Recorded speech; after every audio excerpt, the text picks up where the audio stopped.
welcome. My name is Ravi Gurumurthy and I'm the Chief Executive of Nesta. Nesta is the UK's innovation agency, and one of the three big things we're trying to tackle is net zero, our mission on a sustainable future. And key to that is going to be public support and public backing for the big changes that need to happen over the next decade. Now, it's quite easy to feel almost complacent about public support, particularly a week before COP, and with both political parties sounding very strong and ambitious about their commitment to net zero. But it's quite easy to remember, it's quite easy to forget how brittle that consensus and support can be. So a decade ago, I was working in the coalition government, and just a year or so after the Cameron government had declared itself to be the greenest government ever, that the Prime Minister was saying, let's get rid of the green crap, and the Treasury was trying to roll back on commitments. So commitments can be very fragile. More recently, we've seen with international development, again, a legislative commitment to 0.7% of GDP going towards aid, quite easily pushed aside in the face of the sort of COVID crisis. So what we need to worry about, I think, in the next decade is a sort of replay of that. Now, we've got a lot more momentum. There's much more support and investment than ever before. But there are also bigger asks of consumers and the public. Energy prices are on the rise again, and the kind of changes we need to see in the next decade and beyond involve more invasive changes to people's lives, the cars they drive, the homes and boilers that they have, and even beyond that, whether people need to adjust their habits in terms of flying and food. So we're going to be discussing that with four great panelists. We have with us today Chris Stark, who's the Chief Executive of the Committee on Climate Change, Lucy Yu, who's Director of the Octopus Centre for Net Zero, Sarah Allen, Director of Capacity Building and Standards at Involve, and Tim Lord, who is the Senior Fellow for Net Zero Policy at the Tony Blair Institute for Global Growth. Now, I'd like to ask them to say a quick introduction. What I'll do after that is get each of them to say about 5 minutes, and then we'll throw it open for discussion and questions. So do please pop your questions in the chat as people are speaking, and I'll bring them in at the end. So first of all, Chris, welcome. Do you want to just introduce yourself? Yeah, hi Ravi, and hello to the audience. I'm Chris Stark. I'm the Chief Exec of the UK's Climate Change Committee. We've been having lots of fun recently looking at the government's new net zero strategy. I'm sure we'll get to talk about that in just a second. Thank you. Lucy? Hi everyone, I'm Lucy Yu. I run Octopus Energy Centre for Net Zero. We are a research centre using real-world data to model faster, fairer and more affordable paths to net zero, with a particular focus on the energy transition. Thank you very much and welcome. Sarah? So hello everyone, I'm Sarah Allen. I'm Director of Capacity Building and Standards at Involve. Involve is the UK's public participation charity, and we develop, support and campaign for new ways for people to shape the decisions that affect their lives. We don't just work on climate, but our work on climate includes Climate Assembly UK for the UK Parliament, Scotland's Climate Assembly for the Scottish Government, and numerous local citizens' assemblies and juries. And we're also doing work on community-led just transition to net zero, and we're about to launch a big new programme working with local authorities and their partners on how to engage the public locally. Welcome. And finally, Tim. Yeah, hi Ravi, hi everyone. So yeah, I'm Tim Lord, Senior Fellow on Net Zero at the Tony Blair Institute. So focusing in particular on what net zero means for the UK, and in particular for the politics of the UK. Before that, I spent nearly 20 years working for central government in a variety of departments, reflecting the fact that climate policy has moved around the government over that time. So working on energy efficiency policy, energy infrastructure policy, and then most recently running the UK decarbonisation strategy until the end of last year. Great. Tim, you're going to kick off, first of all, because we're going to talk about the big long-term changes required from net zero, but we've actually got to get through quite an immediate, difficult energy crisis, which is leading to price rises and quite significant changes in the energy market, with energy retailers going bust. I'd be interested in you reflecting on whether this crisis threatens the long-term support for net zero, particularly given significant price rises, and also how this crisis can also be used as an opportunity. Can it be used to actually cement support for the changes required for net zero? Yeah, sure. So I think the first thing to say is, crisis is a word that's bandied around a lot, but I think this is a crisis in the energy retail market at the moment. And I think it's still in the early stages of it, because we're still seeing companies going bust. I'd expect to see quite a few more companies going bust. Even more importantly, while consumers are facing price rises, I came off a fixed price tariff last week and my bill's gone up £20 a month. That's still protected by the price cap, and you're going to see those prices rise a lot more in April. And actually, I think in terms of the politics of this, we probably haven't seen anything yet. I think the key thing in terms of the kind of longer term lessons is about thinking about what the causes of this are, and therefore what we should learn. Because for me, there are kind of four things we need to take from it. There's first of all the fact that this is a crisis that is driven by fossil fuel markets and fossil fuel prices. There's not that much you can do about that. And the only thing we really can do with it is reduce our dependence on fossil fuels and reduce our dependence on those markets. The people who argue that we deal with a crisis in fossil fuels by kind of doubling down on them, that is not a sensible long-term strategy. The second thing is that we use too much energy and we waste too much energy. We're hugely underinvested in energy efficiency. I think the government plans in the last week or so probably don't go far enough on that. And it's interesting, you mentioned the kind of the get rid of the green crap days back in sort of 2013. One of the direct consequences of that was that we reduced energy efficiency investment. The CCC and Chris's team have done a great chart on this that just shows it going off a cliff after 2013. What that means is we're using more energy, we're importing more gas as a result. So we really need to learn that lesson. The third is that the energy retail market doesn't work very well. So the incentive is for consumers to switch all the time, for energy retail companies to work on a very short-term basis to take a lot of risk. There are a few exceptions to that. Octopus is one of them. But in general, this is an investment-heavy transition to net zero, and we're not creating the right incentives for companies to maximise the opportunities there. But the fourth one, and maybe the most important, is that energy is a big deal politically. We've kind of forgotten that a bit, I think, in the last 10 years. But actually, not just in terms of national politics, but geopolitically, when you look at some of the stuff around Russia, you look at what's happening to China because of its dependence on imports. And that's clearly going to be important. In terms of what we need to do, I mean, short term, we need to manage the exit of suppliers from the market. We need to try and spread the cost of that over a long period so consumers aren't too affected. But the key thing for me is making the case for why this actually shows that the net zero transition is the right transition, not just for the climate, but for consumers, but also designing a retail market that isn't just based around a kind of race to the bottom in terms of price, but is based around companies being able to build relationships with consumers to enable demand to be flexible to manage some of those peaks. And I think if politicians make the case for that and don't fall into the trap of doubling down on fossil fuels, it can be an opportunity to transition to a better system in future. Great, thank you, Tim. Really helpful overview of the challenge and opportunity of the next 12 months. Chris Stark, your job is to look much more long term and plot the transition out to 2050. I think it'd be great if you could set out what are the kind of key consumer related changes that need to happen in the next decade and beyond, and how do we do that in a way that's fair, where we spread the costs well, and bring consumers along with us? Well, I mean, that's such an interesting question to ask, because actually, I mean, to a very large degree, everything is a consumer-related change. We still talk about this challenge as, you know, being an energy supply question often. I think you're going to see that in the COP in the next week or so, that we're still talking about the energy challenge. But actually, so much of what needs to happen is about the things that we do, the technologies that we use, the things that we buy.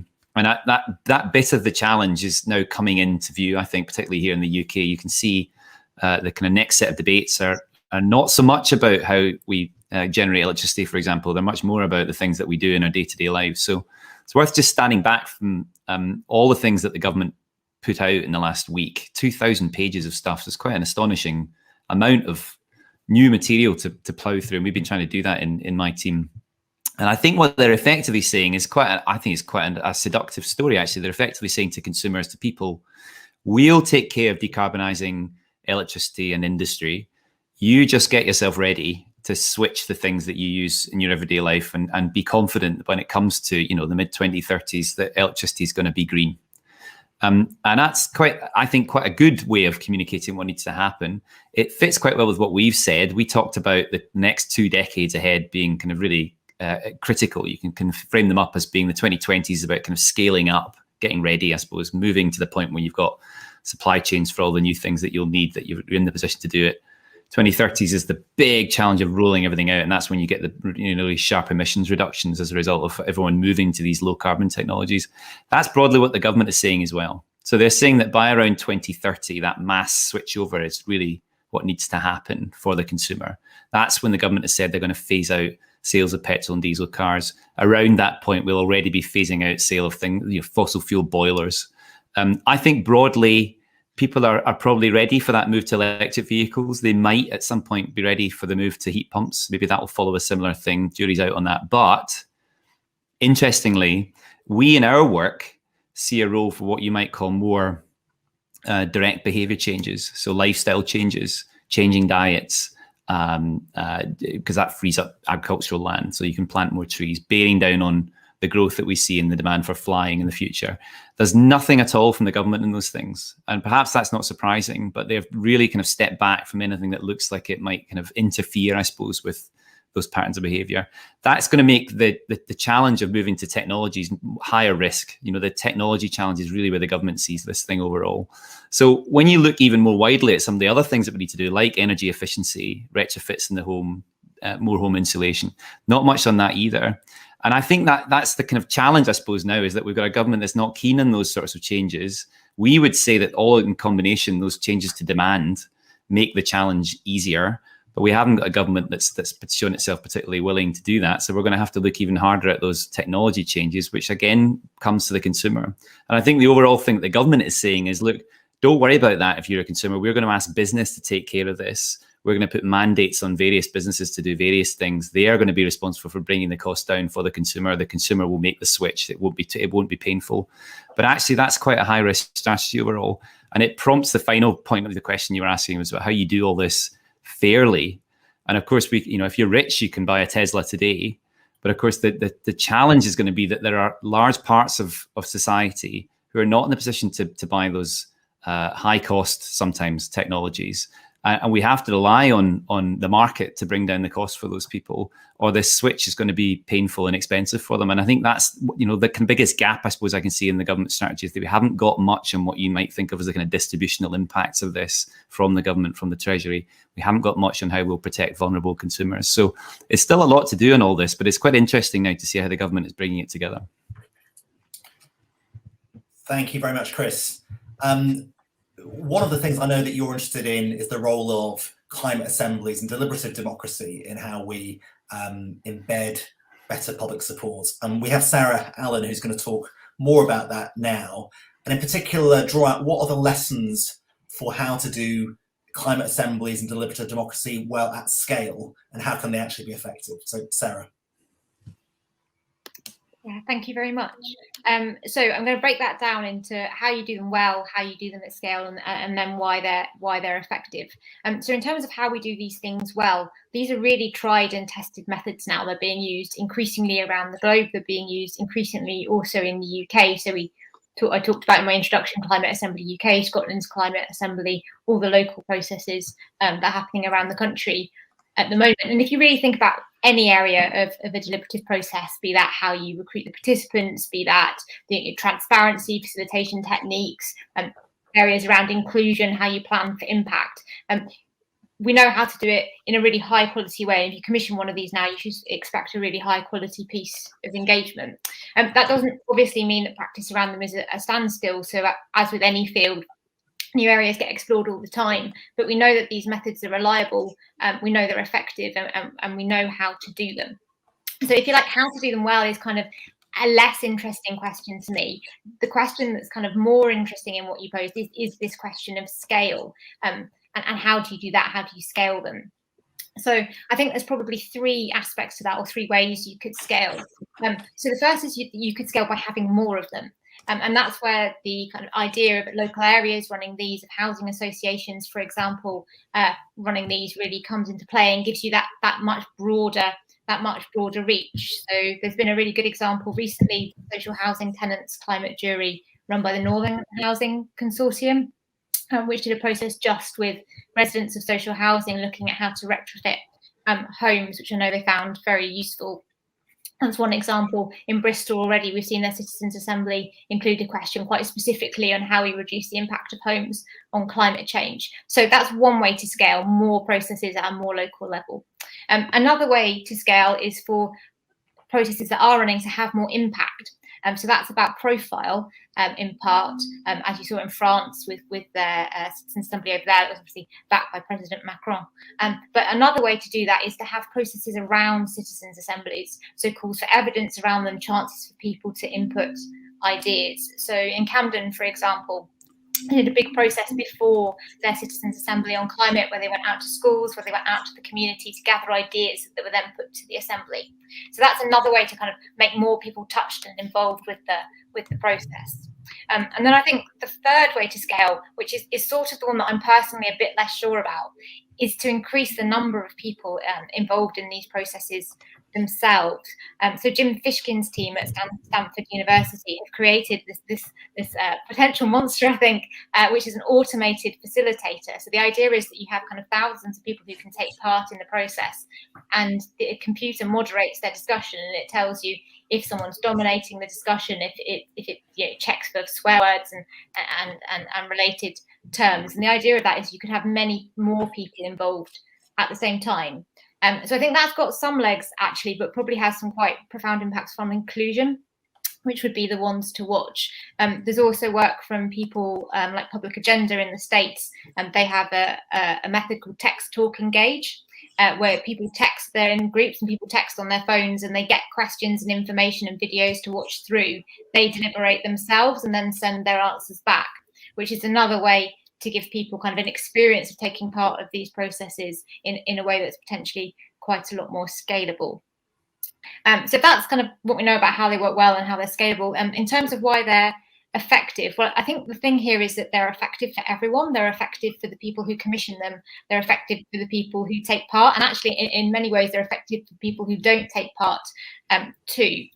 I'm not going to be exhaustive about this, but some of the benefits for commissioners, for example, is the ability to road test the acceptability of policies and arguments for them. So I think it was Tim actually who reminded me the other day that the poll tax really well in opinion polling, because people would just ask, should everyone pay the same? And that sounded like a great idea.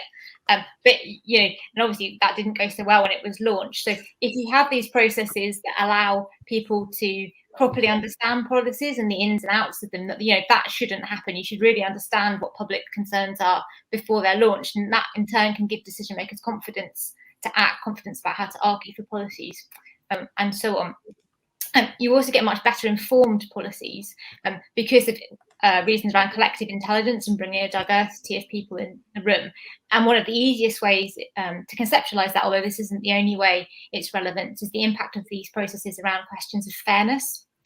So, you can be sitting in Whitehall and think that something sounds like a great idea, but actually your own personal experience can be quite different to people on the ground, particularly people who could be most disadvantaged by some of the changes in the transitions to net zero, and you won't perhaps fully understand the impact of the policies could have on those people, or indeed the ideas that those people could contribute to a process of what a good policy to achieve this aims for them would look like. So you get better informed policy, fairer policy, crucially too. And then it also allows people to work through their differences and find common ground. So instead of decision makers getting lobbied by all sorts of different groups, people with all sorts of different positions, asking them for opposing things, it creates a space where people can come together and find out what they have in common. For people who take part, it provides them with information that they wouldn't normally have. We know one of the reasons that citizens' assemblies always come out with usually recommendations for more information for the rest of the public is about how much people value having that much greater information about what's happening. They create a respectful atmosphere where people can discuss these issues in a safe space, and they lead to quite profound changes for people in terms of their own behaviour and views. So 83% of the assembly members who took part in Climate Assembly UK have gone on to change their behaviour as a result of their participation. And for people who don't take part, it increases their perception of trust in the system, that policies were arrived at fairly. It also gives them sets of relatable role models and spokespeople to talk about the issues. The People versus Climate Change documentary on the BBC at the moment, and you'll see that, which covers Climate Assembly UK. You'll see a really good example of sort of everyday spokespeople that these processes can result in. Great, thank you, Sarah.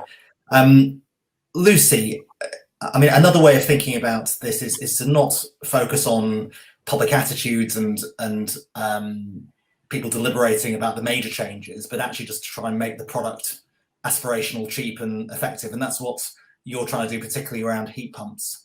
Do you want to say a little bit more about the work that you're doing, and also what we can do to make the transition consumer friendly? Yeah, thanks, Ravi. So I think first of all, we sort of need to understand what we actually mean by consumer friendly, and we know that consumers or just people, as I prefer to call them, we know that they value cost and convenience and reliability, and so these are certainly areas that we can focus on.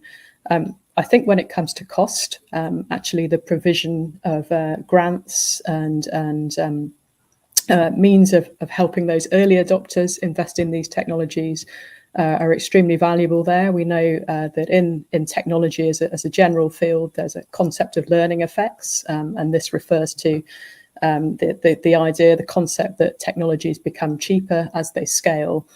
So actually one of the things you can do to bring the cost down for the majority is to help that particular technology get to scale as quickly as possible. So I think grants will play a very important role there. In terms of convenience though, when I worked at Cabinet Office in the mid-2000s, I had a colleague, Nigel, and his entire home was a smart home. Everything was automated: the light bulbs, the heating, the locks on the doors, everything. This was possible because he was one of those kinds of people who probably spent all his spare time fiddling with Raspberry Pis and all of that sort of stuff. So he had a huge amount of kind of geeky knowledge and know-how. And I mention this because in a way, this is almost the sort of position we're in with heat pumps at the moment, which is not to say that if you want to install an air source heat pump, an electric heat pump for your property, you need to be able to do it yourself. But actually, it's not as straightforward as almost a sort of out of the box installation. And that's really where we need to get to with this. This is an area that Octopus Energy is placing a huge amount of focus on, not just trying to bring the cost of the actual units themselves down, but also to make the installation as simple as possible, because this makes it faster and this makes it cheaper to do. So actually getting to that point where we have something which is very convenient, doesn't inconvenience homeowners, and can be done quickly and easily. I think those things are true for the kind of the majority, most people in adopting technologies, but I think there's also an extra thing which is true for the early adopters, and that's cachet. So I think just as you say, Ravi, we really need to find a way to actually make these things aspirational, and I think that has happened now for electric vehicles. If you think about the people you know who were the first to purchase an electric vehicle, there may be a handful of people maybe who bought a Nissan Leaf. I would expect in those cases, those people may have purchased their Leaf because they were genuinely very motivated by environmental factors. But I'm willing to bet that the people who bought the Tesla Model X's may well have been motivated by environmental factors, but that was not the only factor at play there. So we really need to get to the point where we have a similar situation for these low carbon technologies. I would love to see Teslas, Dysons, Apples of this world coming into this space and designing these things and making them really aspirational. Why can Dyson sell a hairdryer for £300 when you can buy one from Argos for £10? Does the job exactly the same. This is all about the aspirational qualities of it. So I might mention as well, actually, I have a Smeg fridge. I didn't buy this fridge. I inherited it when I bought this property. But the reason I mention this is these are aspirational fridge freezers. Now the fridges are effectively a heat pump operating in reverse. So I think we really need to be finding the ways that we make this something that people want to buy into, not just for the green credentials, but also actually something more than that. And finally, maybe just a quick comment on the customer journey here. How many times have you maybe you've had a big purchase, perhaps an electrical item, and you've bought it from a particular retailer, maybe a John Lewis or something like that, because you have felt more confident about the aftercare that you will get from that purchase. Again, I think just really thinking about the customer journey in investing in purchasing these low carbon technologies, making sure that people feel that there is a means of not just having a smooth installation, but also getting the kind of follow-on support they need once that's happened, and knowing there's somewhere they can go, perhaps for help or advice if they need it. So those are all things that I think can really help the customer transition, which are not necessarily so much about the points that the other panelists have been talking about, but things that I think will help to actually just shift from the kind of early adopters into the mainstream. Thank you very much, Lucy, and thanks to all the panelists there. Perhaps we can just start off, Lucy, by talking about heat pumps. I just want to pick up on some of your points. I think the first question I've got is, when you look at the technical potential around heat pumps to become a better product fundamentally, and a cheaper product, what do you see as being possible? Because you could argue that this is actually quite a mature technology. It's been deployed at scale in many countries, and therefore it's not like the electric car. It's not quite the right analogy. So do you see the heat pump really becoming significantly better? Okay, it might look cooler, it might be sort of more smartly designed, but what's the sort of potential improvement in the actual technology? Yeah, it's a good question, and you're right to point out that so this is a technology that in some Nordic countries elsewhere is quite widely adopted. I actually think a lot of the potential will be around really making much more. So I talked about kind of out of the box installations. So if you look at the cost of installing a heat pump today, maybe about half of that will be the kind of capital cost of the unit, and the other half will be effectively costs of installation. So actually, I think there's a lot of scope for innovation around that side of things, really turning this not from a kind of two-week process involving careful project management and maybe a number of contractors to actually just something a lot more like having your gas boiler replaced, which could maybe be done over the course of a few hours. So I think there's a lot of scope for improvement there. And just on that, Lucy, yep. Given that often it might involve changing your radiators or making your home better insulated, and homes are all quite different, is it really feasible to sort of make it as plug and play as a boiler? I think so. So I think it is, and Octopus certainly have high ambitions in this space, and actually have huge ambitions to not just to make things plug and play, but also to bring costs down very rapidly in this area. I think you're right, though, to raise the issue of energy efficiency. I was on another call earlier, and I sort of used the analogy: you wouldn't keep trying to fill a leaky bucket without first trying to fix the leak. And I think energy efficiency has a huge role to play here, and actually the two need to work in tandem. So it's not just about moving to lower carbon technologies to heat your home, but also wherever possible to put those measures in place that actually make your home more efficient to begin with.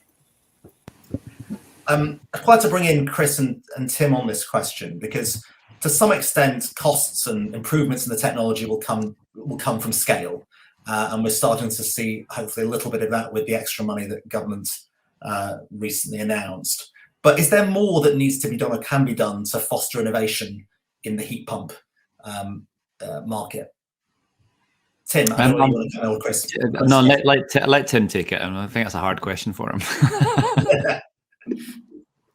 I think there is more that can be done to foster innovation. I mean, on the one hand, as you say, there's this sort of slight myth that's building up, in particular in the right-wing press, that heat pumps are this kind of incredibly novel technology that just don't work. When Lucy's mentioned, and you mentioned, there's many countries around Europe, in particular in Scandinavia, where they're used very widely. So in that sense, they're quite a mature technology, and that is a good thing. For me, where the real scope for innovation is in the relationship that we have with the people who sell us energy, who at the moment sell us, broadly speaking, a commodity for the lowest price that they can. What that's led to is people taking quite a lot of risks in the way they buy their energy before they sell it to us. And when that price commodity spikes, loads of them go out of business, which doesn't feel like a terribly sustainable model. A much better model is where energy retailers can sell us energy as a service, can engage with us in a much more meaningful way and develop long-term relationships. And that, to me, is where the real innovation is. It's not just in the tech, it's in the scaling of the supply chain. So there's more people who can fit these things, and so that gets cheaper. But crucially, it's in the relationship that our energy suppliers have with us. Because I think that's where the potential cost reductions can come, and that's where the consumers can start feeling the benefit of this transition. And that vision of a energy company that provides a service to you, heating and lighting, and is making money as much by lowering your energy use rather than getting you to use more units of energy. That vision has been around or talked about for a long time. What do we need to do to actually enable that to happen? Does Ofgem's regulatory framework need to change, or do you think that business models like that are emerging and will emerge organically? So I think, very briefly, those business models are starting to emerge in some parts of the market. Again, Octopus are always a good example of these kind of things and starting to look at how to build those kind of relationships. But I think we do need to look at the incentives that we create within this market. The last 10 years of energy retail policy have been all about switching. It is literally the antithesis of enabling people to build relationships with customers, to the point that the government's looking at opt-out switching. So you'll be switched automatically at the end of your contract. Now, for a company that's looking to maybe make an investment in a long-term change to its business model that is reliant on having long-term relationships with consumers, at the moment, government policy, regulatory policy goes directly against that. So I think that is absolutely something that we need to look at. Otherwise, we will continue to have a kind of race to the bottom on cost as we come out of the crisis that we're currently experiencing. So, Chris, I've given you enough time to think about a good answer now, so it has to be really profound. Well, so I think, we're doing it in this discussion. You get obsessed with the innovation on the technology side, and of course there is a need for that. But actually, the innovation is probably around more straightforward things like, can you get a bloke to come round and look at your boiler properly who knows how to install a heat pump? Is there a supply chain in the area that you live to do that? There's no real barrier to using heat pumps. This is an important thing to say, and actually another little trope that I see emerging is that somehow we have to attach a higher standard to the efficiency that you need in the home to use a heat pump. We have incredibly inefficient homes with gas boilers. We could do with having a bit of energy efficiency, but you can have a bigger heat pump. We will almost certainly have still leaky homes in the future. They will be heated with heat pumps. They might be oversized, but that, I'm afraid, is what we have at the moment. So there's kind of, I think there's a danger of letting the best be the enemy of the good here. That said, it's not all about heat pumps, and I think it's kind of really important thing to say that there will be large swathes of the country, particularly those properties and people who live in cities, where actually the best outcome is not to move to a heat pump, it's to have district heating. Well, another thing that you find commonly in Scandinavian countries, and that requires a bit of planning really to establish what the plan is for that town as they move off the gas network. And I suppose it's a little clearer now what the government plans to do, but at least they're saying that by 2035 they're not going to have any new installations of natural gas boilers in this country. And that sort of sets the clock running on what needs to happen. But there's a lot more that needs to be done to get to the point where we know, as people living in these homes, what the right technology choice will be, and then we can start to plan for that. And I think that is an innovation. The idea of building a plan, I have to say, very taken with this idea that we should really have local plans for this particular aspect of the transition.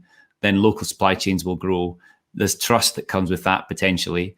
But clearly the certainty that comes with that too. Now, that idea of kind of innovating around the idea of a plan, a citywide plan, for example, is not the kind of thing that you see written into the net zero strategy, but it would really, really help.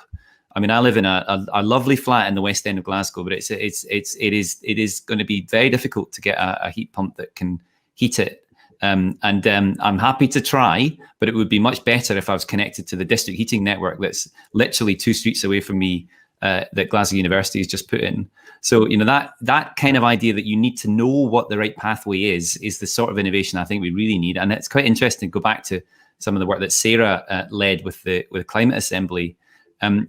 People, when we spoke to them about the kind of technology choices that lay ahead for heating homes, were largely indifferent about what the technology would be. They kind of accepted that whatever it was, that it would heat their home. What they were much more concerned about was what you might call the kind of buggeration factor. How many times is this going to happen to me in my home? Who's going to come in, and am I going to trust this person? Is it going to be a local tradesperson that does it? Actually, that sort of stuff is where I think the innovation needs to be. So you could think of that more as kind of social innovation overall. Sarah, I'm interested in whether in any of the deliberative democracy work that you've been involved in, you've seen that catalyse a really good local plan where it's galvanised people into clearer actions than that they would have otherwise done. Yeah, absolutely. So I was actually at an event last week with 3 local councils who were talking about the local citizen assemblies of climate juries. They'd done 2 which were on climate and one of which was on hate crime. And we're talking about exactly how it had gone on to galvanise action in their area. And they all had sort of different examples of exactly what it had done for them. But for example, in one of the areas, what had been the oversight committee kind of guiding citizens assembly had become so enthused that they now meet every 6 months with members of the citizens, or the climate jury rather, there are members of the council, to keep track of how the recommendations are being implemented and discuss how to take the kind of more complex ones further. They've changed the sorts of projects that they fund. They look at them now through a net zero lens and look at the kind of whether they're compatible with the Assembly's recommendations. They've done things like solar audits of the town, looking to implement a 20 miles per hour speed limit throughout. They've sorted out zero carbon celebration hubs, I believe they're called, both physically within the town and also online as a kind of one-stop shop for people that are celebrating what's happening locally. They've introduced municipal composting and kind of a whole range of other things that they've done. And that's not an uncommon story now we see coming through from councils who've used these sorts of processes. Great, thank you. And Henry Smith has just put a question in the chat, well, a couple of questions actually that I wanted to turn to. One is about what we can learn from the referendum in Switzerland, where voters rejected car fuel levies and a tax on air tickets. I think that's one for you. I mean, shall I take that one? Yeah, go for it. Loads. It's the short answer. There's lots we can learn from it. It's very similar to what came out of the climate assembly process. So they were quite keen on a frequent flyer levy, for example. But this government isn't. So I'm going to accept that. This is not a government that is keen, it seems, to do these kind of things. It doesn't fit with the sort of plan that the government clearly wants to fulfill and see through for net zero. I think we're going to have to go back and think about that in the work that we've done. We've seen quite a big role for changes in consumption, changes in demand, particularly in the short term. Actually, over the next 10 years, that was doing quite a lot of the heavy lifting and emissions reduction in the pathways that we laid out for the government. Government is much keener on technology change, on putting an obligation, particularly on business, to deliver that technology at a cost that the consumer will be happy to pay. And I suppose that is therefore what we've got to work with. But I still make the point that I think these sorts of things where you're actively trying to change demand in a way that broadly there is public support for, do make the overall transition easier. They make the task smaller because you're reducing the size of the problem in the first place by reducing demand for high carbon goods. But you're also, potentially sending signals here, which I think the other aspect of this about the kind of engagement that goes with this, the public engagement over the changes that lie ahead. Again, the strategy that we've seen from government talks about that, but it doesn't open up, a clear strategy for how you engage people across the country about the changes that lie ahead. And I think, to maybe making a political point, that's left a space for those who are not so keen on acting on all of this to then start to prod on some of the technologies that and present things like heat pumps as exotic new technologies, untested, despite the fact that if you go to somewhere like New Zealand, you'll find that most homes in New Zealand are heated with a heat pump. We're already at the point where 1 million heat pumps are installed a year in Germany. These are not new exotic technologies, but it's an easy thing to kind of prod at because the government hasn't really taken people with them yet on this journey. And I think that kind of links back to the story of what needs to happen overall. Can I come in on that too, briefly? I think one of the things from that is about their choice of methods. So obviously in Switzerland, you have referendums on all sorts of things, but it does lead you to kind of a situation where people are asking, do you want this particular policy kind of in isolation for what the other options that you might need to have if you don't do that would be. And it also leads to a situation where people kind of voting very much usually kind of on their gut reaction to the policy issue can be quite powerfully swayed by the kind of most powerful kind of best sound bites that they hear in the media. So one thing that you can learn from that is that perhaps referendum are not the best way of engaging the public on these sorts of issues, and actually what's needed is a much more kind of careful process where people have more time to learn about the issues, understand the kind of trade-offs they're making, and if not that, well, then you're going to have this, is this better or not? And for politicians to be able to see kind of what people's reactions to those policies are, the arguments for and against them, to allow them to make the case for them better. I mean, like Chris said, the Climate Assembly UK backed frequent flyer levies after kind of consideration of the other options, and kind of real discussion amongst each other is the fairest way forward. Can I bring you back to this question? Go for it, Tony. Yeah. I was coming on that really quickly because on the Swiss referendum, I wrote something about this and looked at the campaign in particular. And there's one thing that's worth drawing out that's interesting, is that the campaign ended up being about elitists trying to enforce climate policy, and the kind of no campaign in Switzerland was very much based around an anti-elitist agenda. That might remind you of another referendum campaign that was also successful. And I think one of the key lessons there is about fairness, because quite often when we think about fairness in this space, where the talk in jargon that no one understands, like just transition, which I'm not saying isn't an important thing to think about, but most people don't know what a just transition even might mean. But secondly, we often think about the very poorest, and I think it's clearly really important that we do that. But actually, what does this mean for the kind of middle 7 income deciles, the ordinary people, as they might describe and see themselves, is really, really important. So what about the people who haven't got a driveway, which is many people, including me as it happens, and who can't plug in their electric vehicle home and therefore have a huge swathe of potential cost reductions and benefits from flexible energy use that they can't access? What about those people? There's a lot of them, and they don't necessarily see themselves as and aren't necessarily at the bottom of the income distribution. But unless we make this fair and non-elitist, not just for the poorest in society, but actually for the people in the middle, we're going to hit these problems again and again. And I think that's a really important lesson to take from what happened in Switzerland. I want to come back to this question that, Chris, you raised about the extent to which action is needed on things like aviation and food. And it seems like a grade A question to actually be clear about, because if you are in that mode of actually having to change people's tastes and preferences and limit their choices, that seems like a massively more difficult political sell than, say, just get people to buy a different car or a different boiler.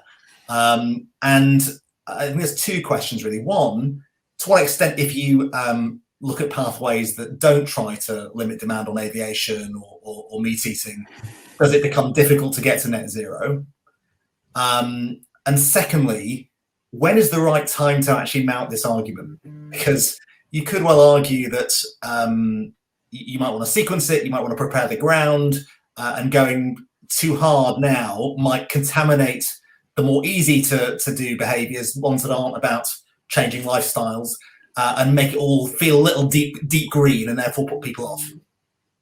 Yeah, I mean, I'm happy to take that. I mean, you can get to net zero without it. It just means it's harder, and I would say higher risk. Aviation, we do have scenarios that can achieve net zero with higher aviation growth. It's just an easier thing to do if you've not done it. I mean, the diet thing's really interesting, because in our work we've done, we haven't suggested kind of punitive policies like meat taxes. It's often held up as this kind of Aunt Sally suggestion, straw man. The Prime Minister does it a lot. We're not going to implement a meat tax. Well, no one suggested that we should. So there's this kind of interesting thing about that he kind of uses that almost as a way into doing all the other stuff. He sort of presents it as a thing that he's not doing, so that you kind of look away from the other stuff that he is going to do. I mean, I think that's an interesting political technique that he's developing. But actually, I'm sure there is diet change in the pathways that the government has suggested in just the last week. It's just that they're not explicit. So broadly, we are already as a nation eating less meat. You can probably see that most obviously in the various surveys there have been of consumption patterns by age, depending what food you eat. And what we've talked about in our work is more about sort of prodding people, if that's the right word. I don't think it is actually, but sort of pushing people towards the guidance that's already out there about healthier eating. And actually, the healthier eating guidance is much, much more extreme than anything we've ever suggested. Much, much, much more extreme. But actually, that kind of thing would help. Potentially providing more information to the consumer might help. I'm a bit more dubious about that, but that idea that you could have better labelling, for example. And the other angle to this is that the government, in terms of the state, actually provides a lot of meals. So if you look at school meals, for example, and actually there's a lot potential that could be done there. You can have kind of meat-free days, for example, in school canteens, which is what my kids have. That can help too. So it's not really about sort of telling people you can't have something.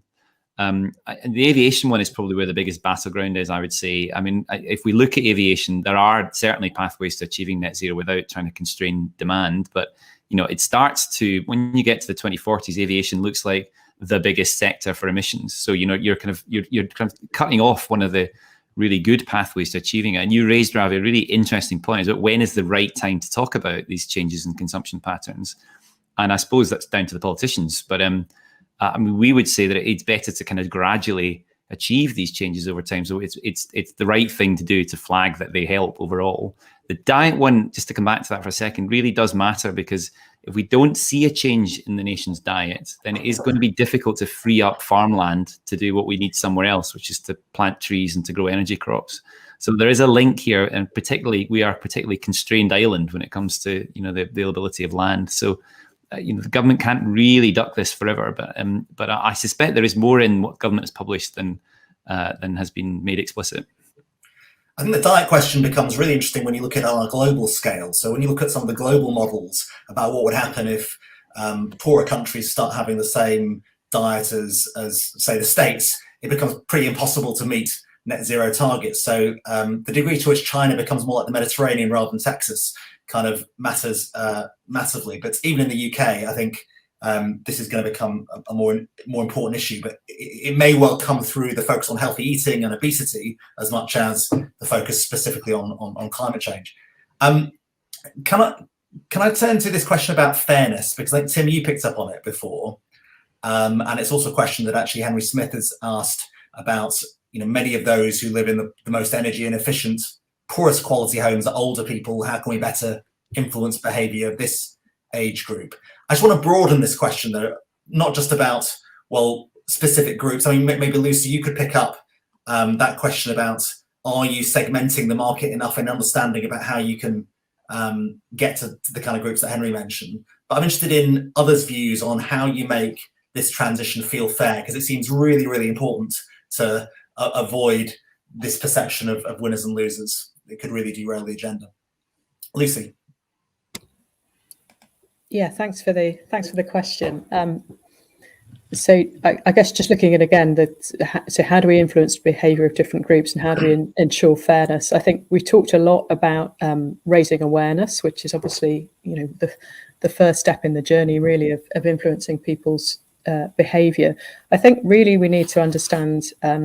So the whole of society is going to need to go through this transition. So in many respects, it doesn't really matter which particular group we're talking about, whether we're talking about young people, old people, low-income people, etc.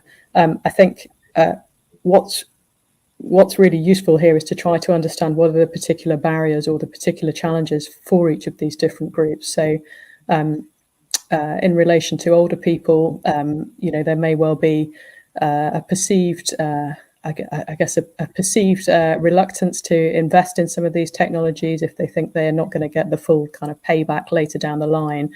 So I think some of this is around how we structure grants and incentives to enable people to actually be able to purchase, adopt these technologies, and really being quite smart about how we might design and direct them at different groups. So, for instance, if we think about which part of society are typically early adopters of new technologies.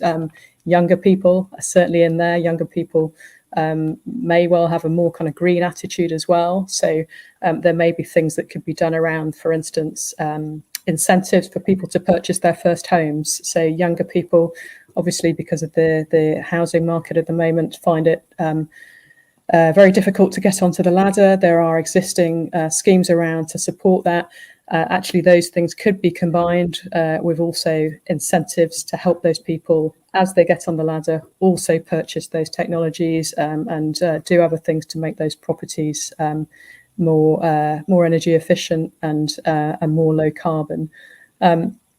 So I think really it is about the answer is almost in your question, Ravi. It is about really drilling down and not just trying to look at the system on average, but actually trying to understand what are the challenges facing different groups and how can we design really kind of intelligent policy, intelligent incentives for each of those. Thank you. Who else wants to come in on this? I'm happy to say a little bit. So I'd say one thing that we know from all the public engagement we've done is that people want to understand that we're not just asking the public to change in isolation, that business and government are changing too. So one way that you can help people's perceptions that this is fair is to communicate really well about how you're asking others to change and how others are changing. You know, be that kind of government's own buildings and premises to what businesses, offices, so that the public don't think you're asking them to do it by themselves. The other thing is that if you get the public involved in designing policy, you really want to drill down on what fairness means to them. Now, fairness can mean a lot of different things, but what are different groups' particular concerns in terms of fairness, and how can you address that in how policy is developed and how policy is implemented? To give them that feeling that they're not being unfairly treated. And obviously, if you are involving them and understanding what the concerns are, and Chris, talked about, they also backed local plans as well, which Chris didn't mention, but their concerns were around things like disruption and cost and so on, as you might expect. And making that a good process for people makes it feel less unfair, I suspect, on them. And then lastly, obviously, if you make people's involvement in the process kind of high profile, and you say that you've involved people in designing what should happen, then you get this benefit called procedural fairness, which is really well covered in the academic literature now and kind of soundly proved, which is when people perceive people like them to have been involved in designing policy, they perceive it to have been done kind of more in their interests rather than in someone else's vested interests, and they have greater trust that it is fair and that it's a sensible thing to be doing. Sorry, one of the things I reflect on about this question about fairness is how do you spread the costs effectively? And if I think back to what we were doing in the Energy and Climate Change Department 10 years ago, we decided to put all the costs of renewable energy onto electricity bills. And that was partly because there's no way we could get a £9 billion tax rise out of Treasury. The stealthy way of doing this was sticking it on bills without, requiring as much Treasury scrutiny. Obviously, that's not a massively progressive way of doing it. And it also creates problems with trying to switch people from gas to electricity when electricity is more expensive. But it just sort of reveals the fact that sometimes the incentives within government are to just try and find the money in an easy place rather than find it in a way that spreads the costs in the most appropriate way to make things fair. I'm just interested, well, perhaps from Tim, do you see any potential movement on that front? And do you see the potential for a slightly more rational conversation about where to spread the burden?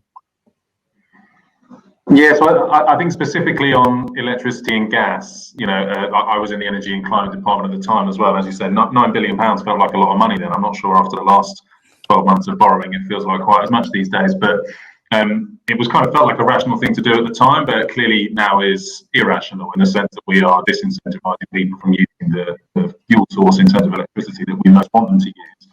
I think what the government said last week is they're going to look at it. I think they will end up doing it, as in moving into general taxation, possibly in combination with a carbon price on gas. The real question for me is whether they do that quickly enough. But I think the broader point is that quite often I think we hold the net zero agenda to a standard that we don't hold anything else to.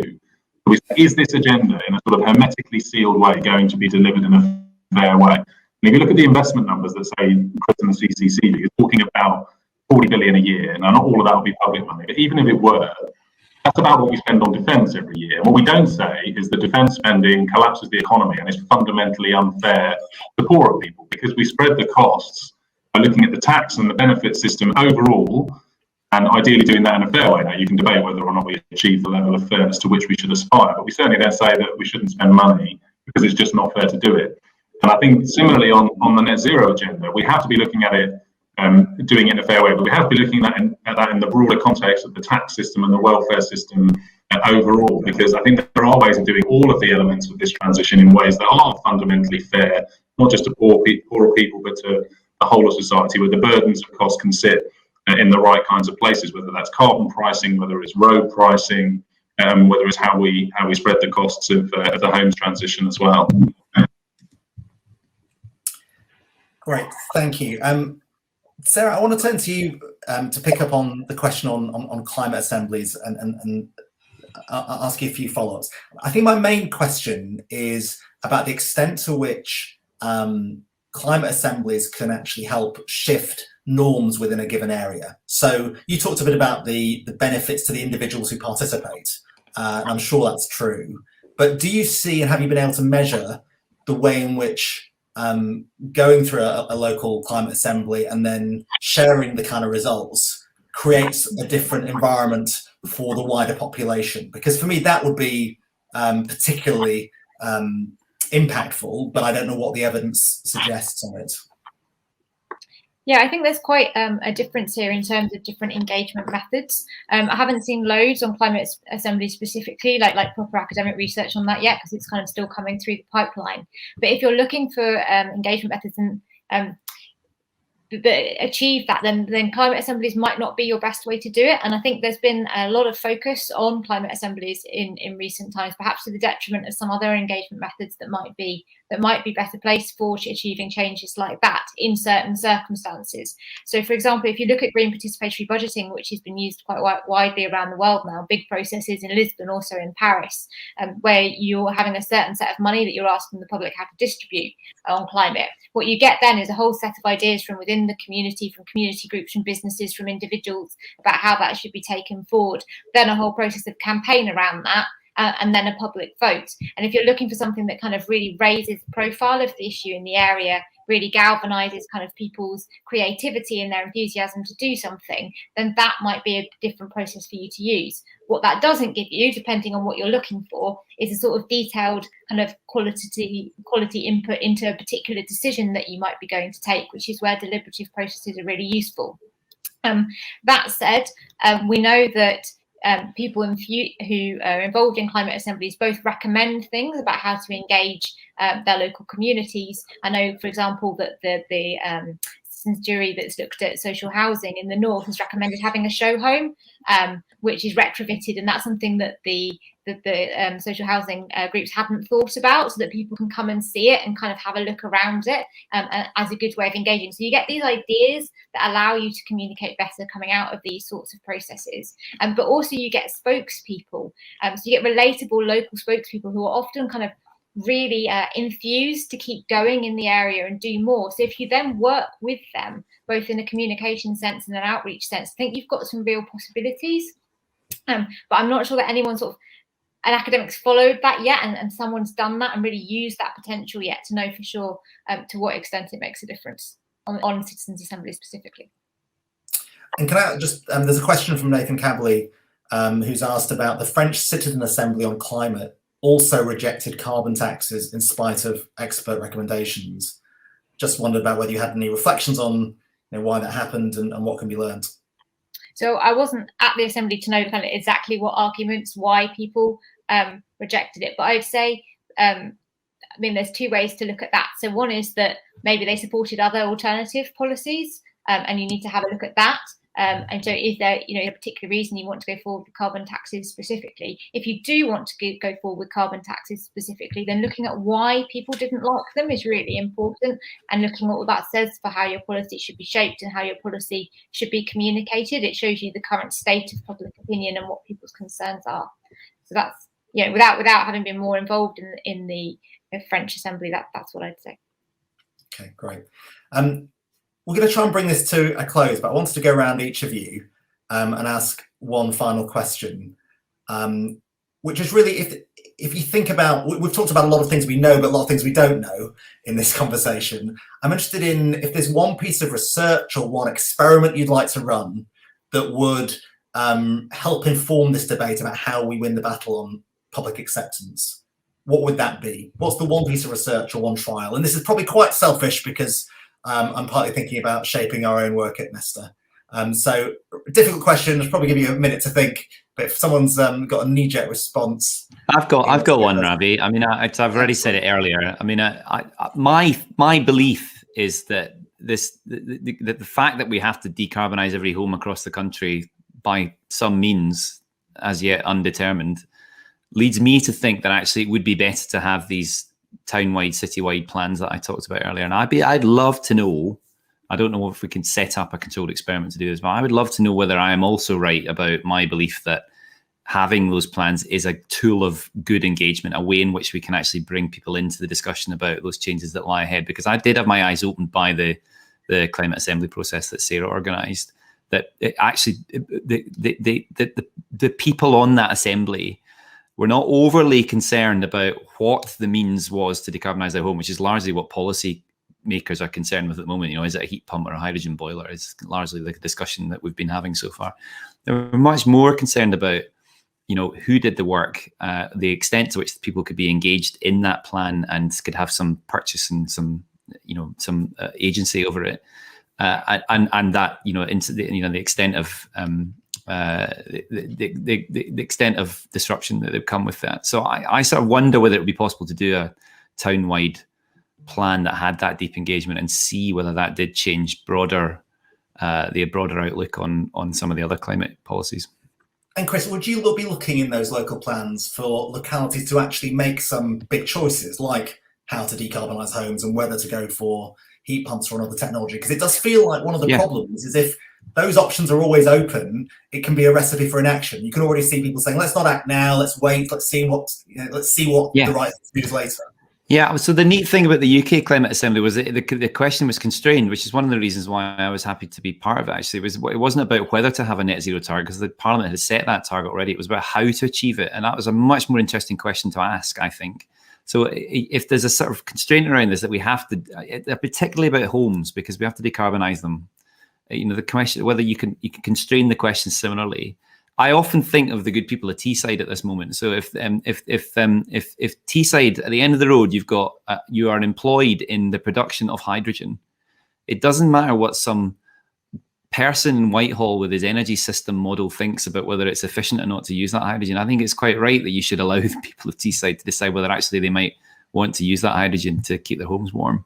So the idea of kind of opening up the discussion a bit more so that a different set of things are brought into that, including the public acceptance because of factors like where they're employed and what the prospects are for that region if there's a demand for hydrogen. You know, that kind of thing does matter. So, but we haven't tested that properly. Thank you. Lucy, do you want to go next?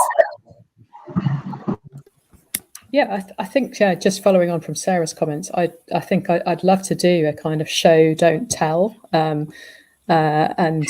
If I think about maybe some equivalents in the world of transport, there are huge movements globally, particularly in cities, to reduce number of cars, so car-free movements. I think one of the things they do very powerfully to draw attention to the cause is actually to decommission parking spaces and to show what could be done with those spaces or with those streets. So you'll see street parties, you'll see streets turned into football pitches, you'll see car parking spaces given over to small street cafes, that kind of thing. And I think, you know, this is great because it involves those local communities, but also it gives people in those communities something very kind of visual that they can see, they can engage with, they can really understand what this could mean for them. And so I think having some kind of show home or something along those lines, you know, could be an important next step and could also help with engagement. Yeah, and the engagement can be fun, not just worthy. Sarah.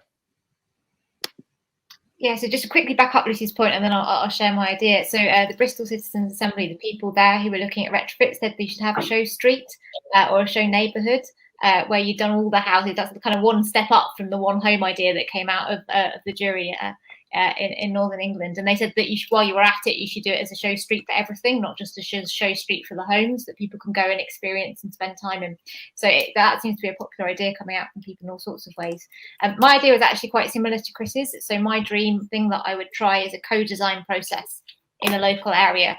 So I would bring together all the different partners in the system, so including the public, but also the people who you'd be wanting to install, and the various decision makers involved, and get them to work together towards the kind of a question which might be, how do you retrofit homes in this area, or whatever you want it to be, and kind of work it all through together so that you end up with a process that works for everyone, and see if collaborating on it like that creates a much better plan that can move forward much quicker and doesn't hit some of the glitches that we've seen in recent times in this area. Great, thank you. And finally, Tim. Yeah, so I think what I'd love to see more work on is around the messaging around climate change, and how you can better engage the public on that, because we know that people care about climate change, and there's lots of evidence of that, and it's sustained and all that kind of thing. We know that they feel a bit paralysed in the face of it for pretty understandable reasons, but we also know that they don't really understand what they can do about it. And there was a great survey recently that asked people to rank 9 behaviours in terms of which would have the most impact on reducing their carbon footprint. The answers were pretty much like exactly the wrong way round. And that doesn't tell you that people are idiots. That tells you that people haven't had it explained to them. Why should they know that if no one's told them? But the government is kind of completely allergic to doing any sort of coherent messaging around this. If you Google, government advice on climate change, it's not great. So I would love to see something where we looked at what messaging might work with people. How can we better explain some of these things to people? Not in order to kind of tell them what to do, but in order to enable them to make informed decisions and to turn their concern on climate action into something that really makes a difference. Thank you very much, Tim, and thank you to all of the panelists, Lucy, Sarah, Chris. Thank you for everybody joining us. Next week, obviously all the major political leaders will be thinking about this sort of question in their own context, because it's difficult in the UK, but it's even more difficult in particular in other places. So I hope this conversation is one that we can continue, and thank you all for joining us today. And I'll leave it there before I lose my voice completely. Thank you very much, everybody. Goodbye.